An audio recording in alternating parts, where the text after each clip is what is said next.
स्वागत है साथियों आपका आज की इस एपिसोड में। इस एपिसोड के माध्यम से हम बात करेंगे DPP1 पे। यह अपना DPP1 है, ठीक है, DPP1 है। और इस DPP1 में हम क्लास 10th के चैप्टर वाइज ऑब्जेक्टिव क्वेश्चन को कवर कर रहे हैं। यह चैप्टर 2 है जिसका नाम बहुपद है, ठीक है।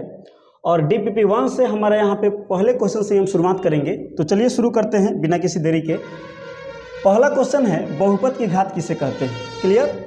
बहुपद की घात होती क्या है? तो बहुपद जैसे कि मान लीजिए कि अपने पास कोई बहुपद होती है ax प्लस बी, मतलब इस रूप का कोई भी व्यंजक हो ax square plus bx plus c ना, उसी तरह से x प्लस वाई, ये सभी के सभी क्या होते हैं? बहुपद होते हैं, ठीक है।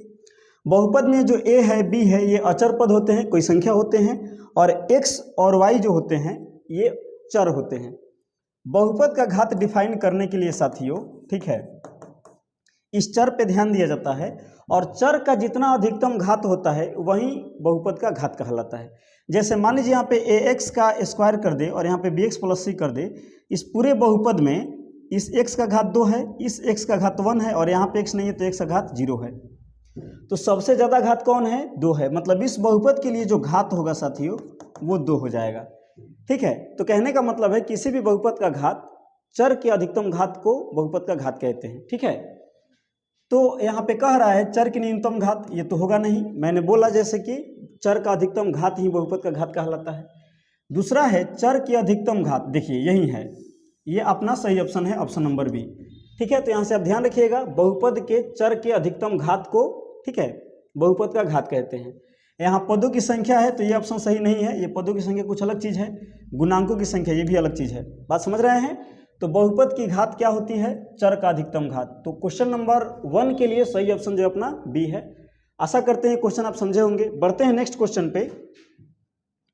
क्वेश्चन नंबर 2 जो है, क्वेश्चन नंबर 2 बोल रहा है कि बहुपद 4x प्लस 2 की घात कितनी है। समझ रहे हैं ना?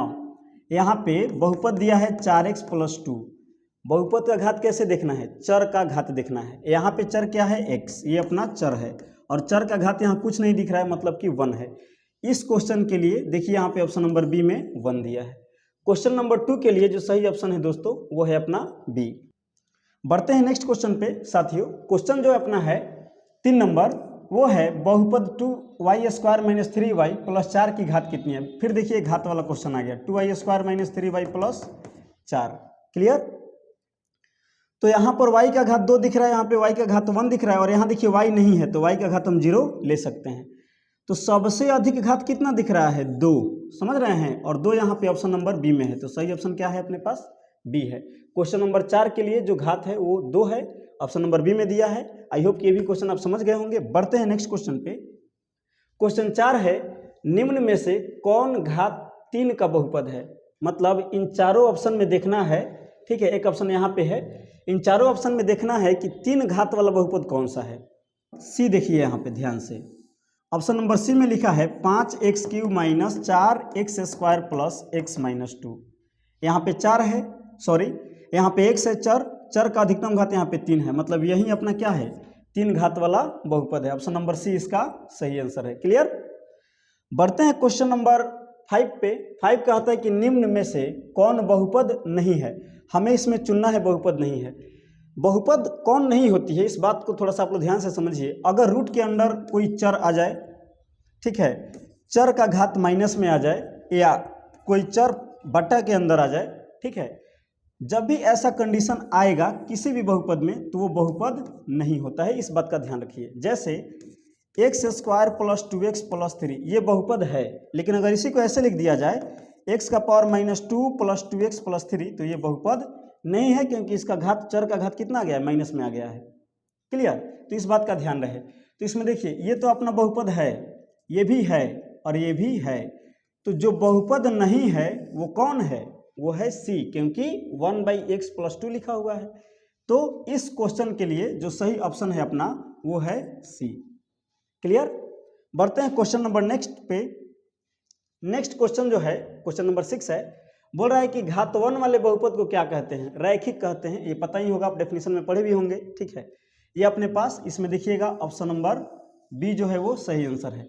जो भी बच्चे ऑफलाइन के क्लास को किए होंगे, थ्योरी क्लास किए होंगे, उनको ये सारा चीज़ पता होगा ठीक है, कि ये डेफिनेशन कहाँ से आ रहा है, कैसे आ रहा है। ठीक है, तो आप लोग जो इस डीपीपी के जो है रेगुलर बेसिस पे बनाइए, प्रैक्टिस करिए।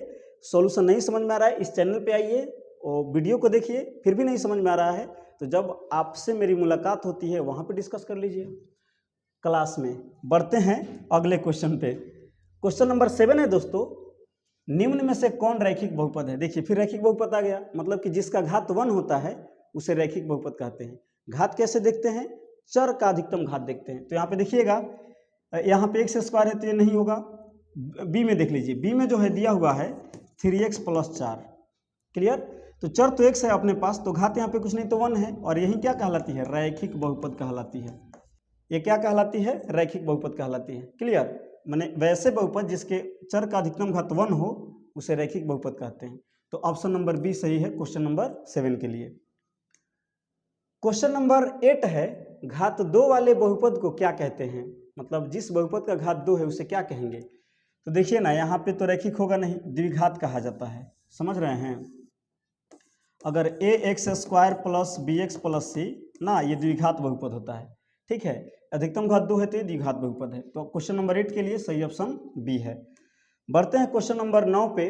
क्वेश्चन नंबर 9 है, द्विघात बहुपद का सामान्य रूप क्या है। सामान्य का मतलब होता है स्टैंडर्ड फॉर्म, ये पूछता है एग्जाम में, ध्यान रखिएगा। स्टैंडर्ड फॉर्म जो द्विघात बहुपद का होता है साथी, वो होता है ax² + bx + c। ठीक है, तो ऑप्शन में देख लीजिए, यहाँ पे x + b ये नहीं है, c में दिया है ax³ + bx + c, ये भी नहीं है, त्रिघात हो जाएगा वो। ठीक है, हालांकि त्रिघात भी नहीं होगा, इसमें d एक चाहिए, cx + d चाहिए। b जो है, b में देख लीजिए ax² + bx + c, जहाँ a ≠ 0, यहाँ पे प्लस है साथियों। ठीक है ना, तो यही अपना सही ऑप्शन है। ठीक है, क्वेश्चन नंबर 9 के लिए जो सही ऑप्शन है वो है अपना बी। क्वेश्चन नंबर 10 है और आज के एपिसोड का लास्ट क्वेश्चन है। ठीक है, निम्न में से कौन स्थिर बहुपद है। यहाँ पे स्थिर नहीं दोस्तों, ठीक है, स्थिर यहाँ पे नहीं लिखना है, यहाँ पे लिखना है कांस्टेंट, का मतलब अचर बहुपद, अचर बहुपद। क्लियर, थोड़ा सा यहाँ पे ट्रांसलेट गलत हो गया है, ध्यान रखिएगा आप लोग।